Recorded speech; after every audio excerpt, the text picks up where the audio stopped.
Thank you. Thanks a lot, Kerry, and I'm sure people are still coming on. It's early. We had a big sign up. I'm very pleased. I'm going to introduce her in a few minutes to have Anne-Marie Bajwa with me today. She's the president and CEO of Charles River Center. And the last couple of weeks, families have been talking about their fears because we knew the surge was coming.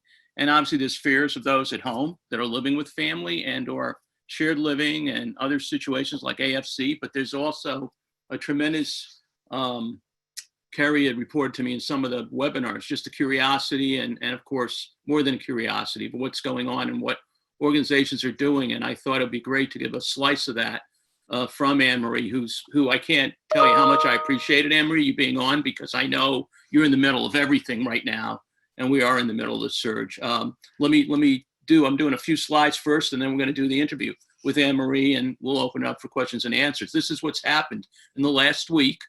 The total cases have doubled. So, and I was watching BBC over the weekend. I guess in Britain, it's up to 10,000 folks, and it's just getting, pretty intense across the world. But in certain countries, and ours being one of them, there's 756 deaths. And again, we have to presume there's a lot more cases because you just noticed like 2 times 3 is 600. So even though cases doubled, deaths have gone up over three times. And then in terms of people tested, we made more progress this past week. We had 40 more thousand people tested. We have some good news on that to report, but it's just good news a day ago.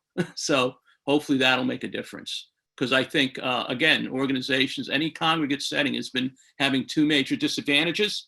One has been PPE and one has been the testing. So we're going to go through this quickly. Mobile testing has just arrived. I should have put the word just in capitals. It literally was just related over the weekend, which means this week will be the first week. And Anne-Marie can maybe even took advantage of it, might not have been able to till today. I don't know. And there's some health forms that are out there. We've suggested some. We're going to have it attached to this PDF for families. Today, we'll find out today and tomorrow from the commissioner if there's going to be a required health form for agencies. Staff and agencies continue to evolve their practices, and that's why Anne-Marie's with us today. And then more PPE is starting to become available. I should say, again, just becoming available is still not enough. We still need more. The advocacy update, there's a ton of advocacy updates and ensuring equity in healthcare. That's been a big drive the last 3 days and over the weekend. Thank you for all of you that sent your emails in.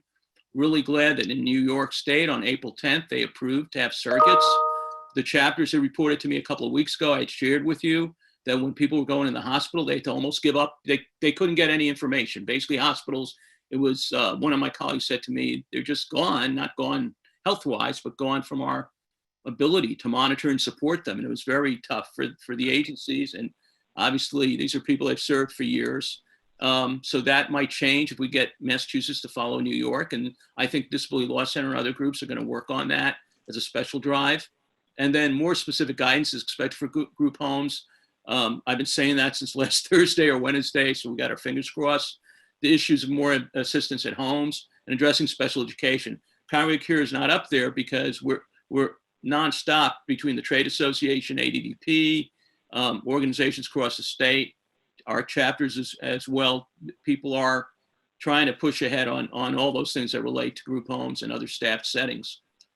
So I went through that quickly on purpose because I want to get Anne-Marie on board. Again, she's with us today because we really want you to get us insider view, since she can share that of what organizations are doing. And she's in touch with a lot of people as well. The chapters meet every week. She talks to others. She's active in the Association of Developmental Disability Providers. She's CEO of Charles River Center. That was in September 2016. Previous to that, she was the Chief Operating Officer. 35 years, I can't believe that. She must have started when she was 12 or 10. She chaired the Day of Rehabilitation Providers Coalition for several years, I think 7 or 8 years.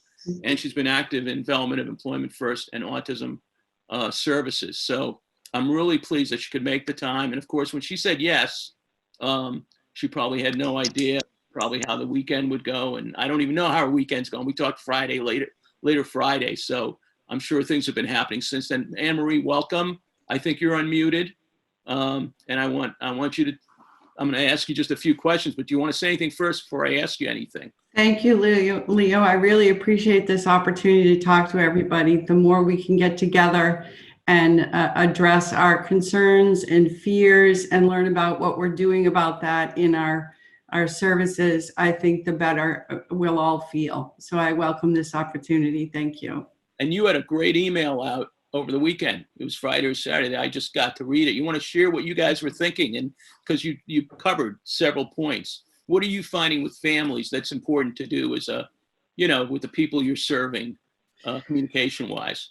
Well, remember this, that our families have been not allowed to visit their family members in our group homes since I can't even remember the date, 12th maybe, when there's a no visitor policy that was issued for congregate settings in group homes. And that is a huge challenge for the people we serve as well as their families. So, and I miss that contact too. You know, in the letter that went out, I talked about how I miss seeing everybody every day. Yes. But this weekend, I actually went to 8 of our group homes and delivered Easter candy to everybody from the outside, well protected. And because I just wanted to see everybody and let them know we're thinking of them.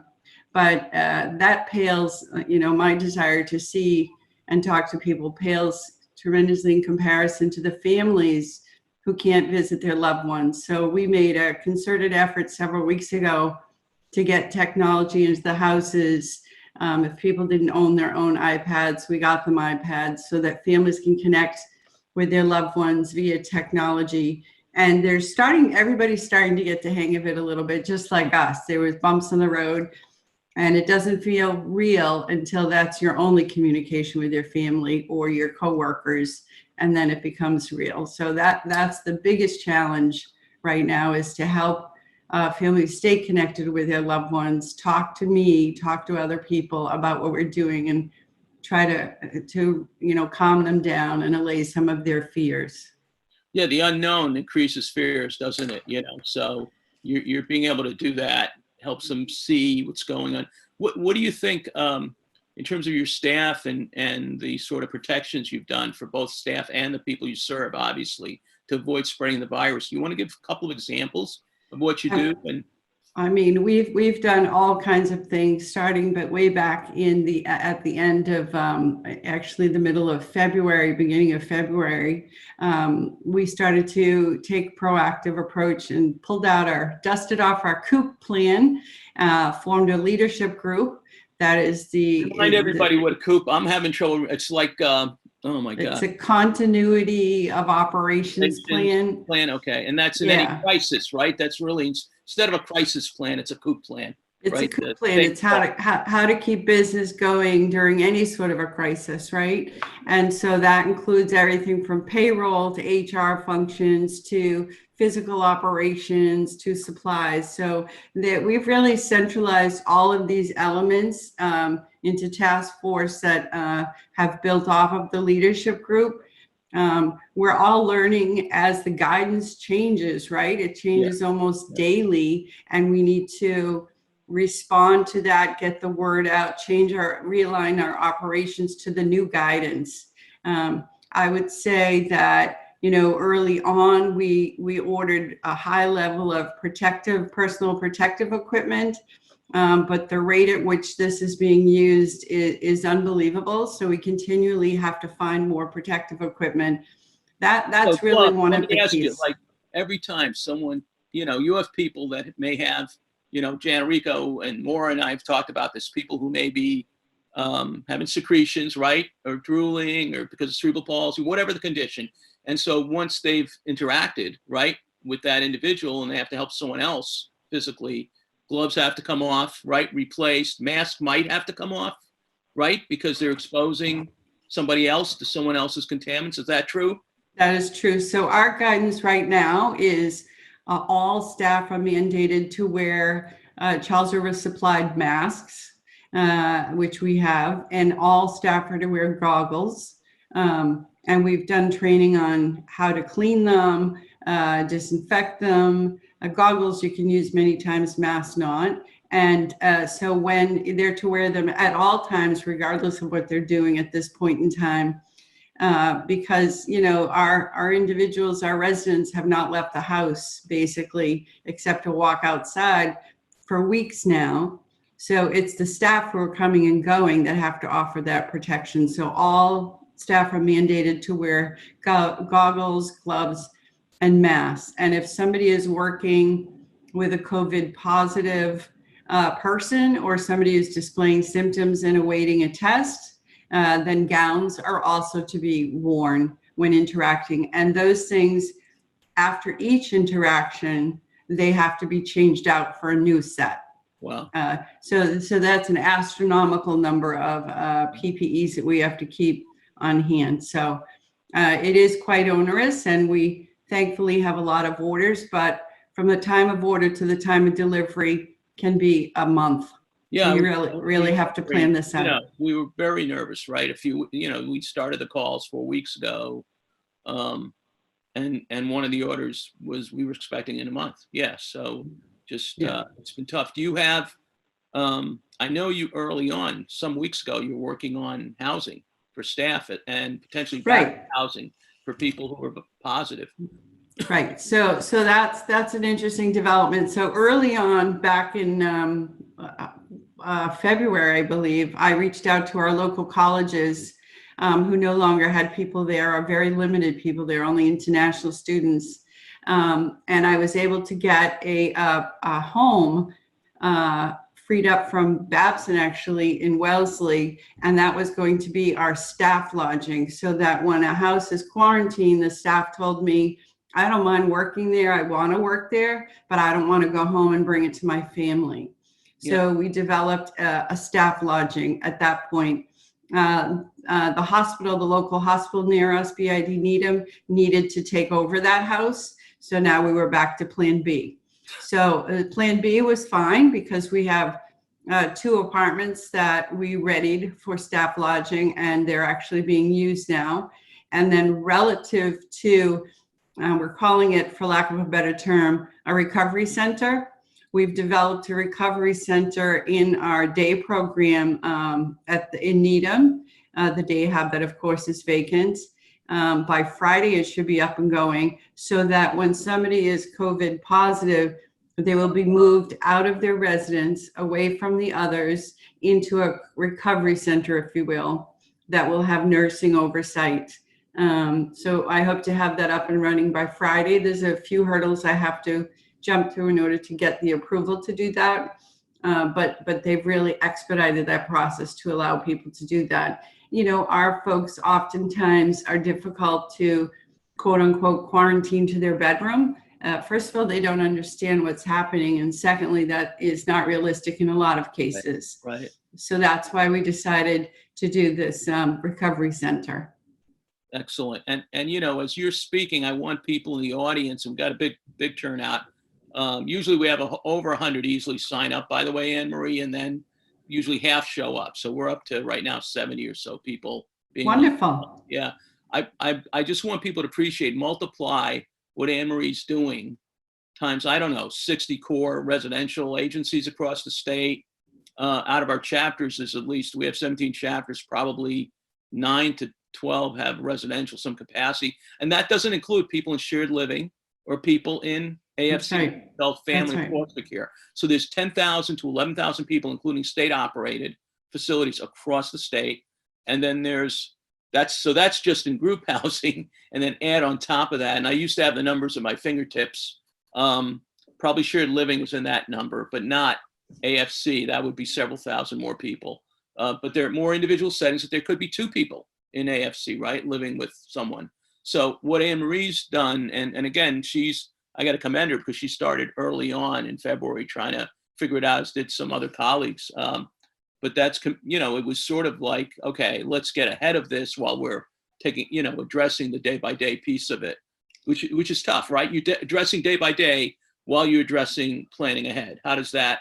Oh boy, that's the challenge. Is the old expression, you hope for the best, but you have to plan for the worst. I never thought a recovery center we would ever get there. Honestly, I'd hoped we'd never get there. It's not being used now, but with the expedited cases that are happening, honestly, I think it's a prudent thing. And then the staff lodging as well is very key because people just don't want to bring it home. So dealing with today's situation, all the things that come up, planning for the future, and then on top of that, the guidance changes constantly, whether, around PPEs, around our workforce being designated as healthcare workers, and what does that mean? The Family First Recovery Act has great benefits in it to avail staff who can't work for childcare reasons or health reasons. But in some ways that makes it even more challenging to maintain an engaged workforce. But I think it's important. Yeah. So that's so important.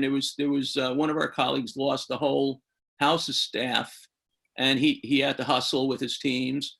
You have to think about that. You can lose, and sometimes they have older parents they're caring for. And the idea of them continuing working, so you're juggling that. You're trying to juggle the financial cost of all this in the background. It's not the parents' problem or other people listening to us, but it's a very real piece of it, right? Because people are getting paid higher fees to be in a quarantine situation. What do you think? And again, I'm thinking of your time. I want to have a few chat questions that Kerry will help us with in a minute. But then I guess we're worried about our folks, that are served because they have underlying conditions.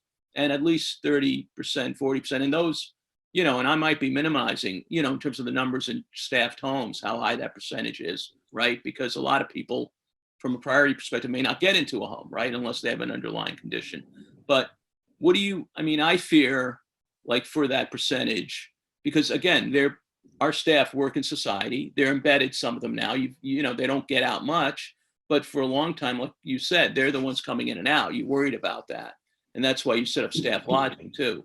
You fear that, right? As someone who's been committed to this field and, It's a tremendous worry, Leo. That's our number one concern, is to keep our residents healthy. We also do family support and AFC and in-home support. So we have teams of people providing assistance to the families, from groceries, people who lost their jobs, physically can't manage because they're elderly themselves, the care of their loved ones. So we're trying to work with them on getting them help. We've sent out meals. We had local hospitals, local restaurants that were creating meals for us twice a week.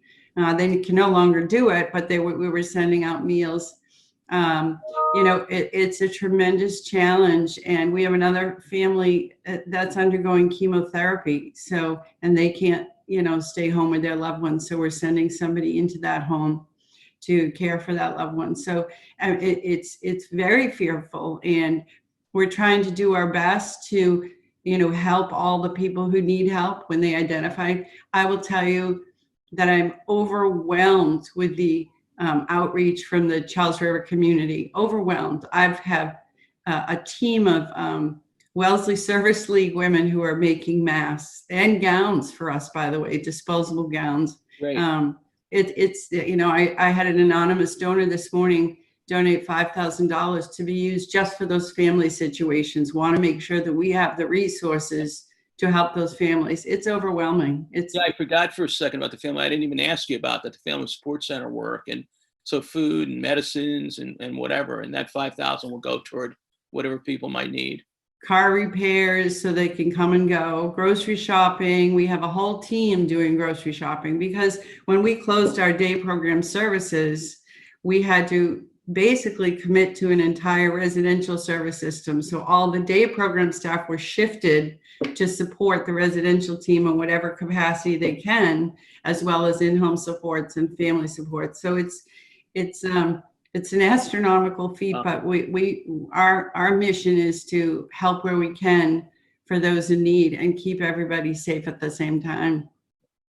And, you've mentioned guidance a few times. The role that the state staff play is really essential in this, because things change and you need the direction, because there's how many, again, so many agencies involved. If one group of agencies is doing X, another is doing Y, that's problematic. You really have to be consistent. And so, Kerry, I don't know if you're looking at the chat. I'm not looking at the chat. Are you still there? And I wanted Yep. to Actually, yeah, Maura has a question for Anne-Marie. Can you speak directly about how you're supporting and communicating with families who have a loved one who is positive or showing symptoms? Yes, absolutely. That's one of the keys. So very early on, I made it clear that the thing we have to think about most of all is trust. Their loved ones are in our care. So from early on, I made it clear that I want all communication to be transparent and quick. So here's what we've done. So we put into practice that anybody who is symptomatic, we contact their doctors, and then we contact the families and let them know what's going on and what the doctor said, if they need to get tested or not get tested. Let's say somebody tests and it's positive, and thank God, knock on wood, there's been a few cases, very few. Oh, wow. Yeah, so far so good. Some of them,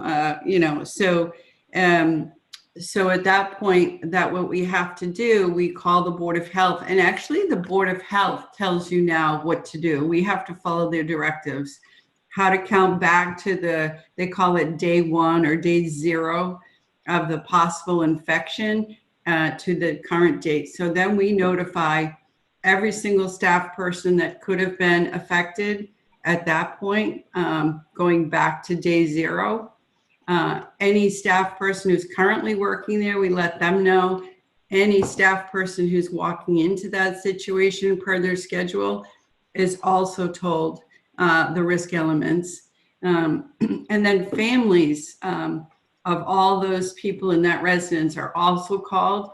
And the option is we can get their loved one tested if the PCP would agree. The game changer right now is, as Leo said, that mobile testing. We're availing that today, Leo. Okay. And that will test both individuals and staff members working in that home. So we'll see how long that goes. We're submitting the request today. Yeah, So hopefully we can get that in 24, and then you'll be able to notify the family. You'd notify them again. You'll say, you Right. won't probably till the mobile gets there, unless you get So no, we have to do it up front. So Okay. everybody, we have to give them very detailed information about health insurance and date of birth and all that stuff. So Oh, wow. we've already contacted families and staff and asked if they want to be involved in this testing. I mean, we even went so far as to, in our 2-family homes, one floor has maybe a staff person that was later found to have had the virus. We are also informing the families of the other floor, even though there might not have been interaction, and really telling them the risk. Sometimes it's minimal according to Board of Health, and sometimes it's moderate, and sometimes it's high. So we're being very careful and transparent in our communication. It's all about trust. And if they feel like we're hiding something or not being fully transparent, then why would they trust us with their loved ones? So that's very important. Wow, very good. Okay, thank you. Carrie, anything else? Well, Kathy just wanted to share that Lorraine Murphy, who's a nurse practitioner, has a great handout on proper masking and gowning for direct support providers. So Kathy, if you want to send me that information, I will be happy to forward it to everybody who was on the call today. So Thank you. She's with the DDS, I think on the North Shore somewhere. So I will send it to you. And Kathy, Thank you. you're the person that sent us the New York policies. Yeah. Thank you, and Kathy Service. And then coincidentally, on the phone later today, Mary Valkovic, who has a brother in New York State, shared that. And I said, we already got the policy, thanks. Great. Oh, good. I'm glad. Thanks. Yeah, so what my nurses also are doing, I'm blessed with a very good nursing team, honestly. Small, but talented. We've done PowerPoint presentations of donning and offing this equipment, how to store it, how to wash it, all that stuff. But we're also doing agency-wide to the program directors, a Q&A for the nurses twice a week. Oh, wow. Yeah, so because again, we need to make sure they're getting the information. I'm also going to be looking at bringing that to the direct care staff level. I know they're on shift, but try to tap into that as much as possible, because part of this is just education. And as guidance changes, we need to get the word out very quickly. So we've been doing many leadership teams, program director teams, director staff teams, all kinds of team support virtually every day, 7 days a week. You know, I can imagine some of your direct support staff needed training just even on properly taking a temperature. Yeah. Like people take that for granted, but we're just regular people that work, you know, and I think of that. It's one thing for your own family, right? Taking the temperature. Exactly. To take someone else's, right? We take things for granted that are, you know, take work.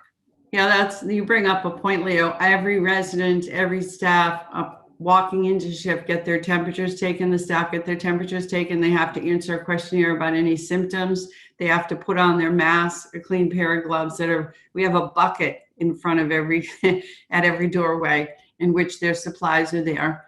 And then we tell them exactly, go first to the bathroom, wash your hands, put on a new pair of gloves, that kind of thing. Every resident gets their temperature taken twice a day because sometimes they can't communicate with us that they have a headache or whatever. So that's what we're doing. And for the high risk individuals, we have the oximeters to take their oxygen to make sure that they're healthy. So pretty. It's daunting. It's daunting for direct care staff to think this way, but we need to do that. Yes, that's awesome. Thank you. Karen. We'll go a little over, but I'm really sensitive about Anne-Marie's and Anne-Marie, don't feel bad. You got to go because it's fine. We're going overtime now. It's fine. Well, we have one more question. Karen has a question. What are the group home residents doing every day? Are they sending out a schedule or other suggestions? Hi, Karen. Thanks for that question. I did want to bring that up. So yes, so early on, my clinical team, my BCBAs and behaviors and so forth, developed stories for folks to create a schedule every day as to what they'll be doing and who's working and all of that kind of stuff. We're trying to so while we're steering down the barrel of this COVID virus, we are trying to keep a level of structure and stability within the home. That's very important. Mind you, they're not seeing their family members either, so their anxiety is high. So we learned early on that we needed to provide them with structure and activities. We have a daily newsletter that goes out, giving ideas and suggestions, websites, lesson plans. Our art teacher is developing art packages with a curriculum that gets delivered to the group homes. But now we've even ramped that up. I have a whole team that is working to provide outreach and video programming in addition to what's already being happened to increase the structure, at least until we open up day programs. So they have done a phenomenal job of getting that out. So yes, very important that our residents remain engaged during this time. Okay, thank you.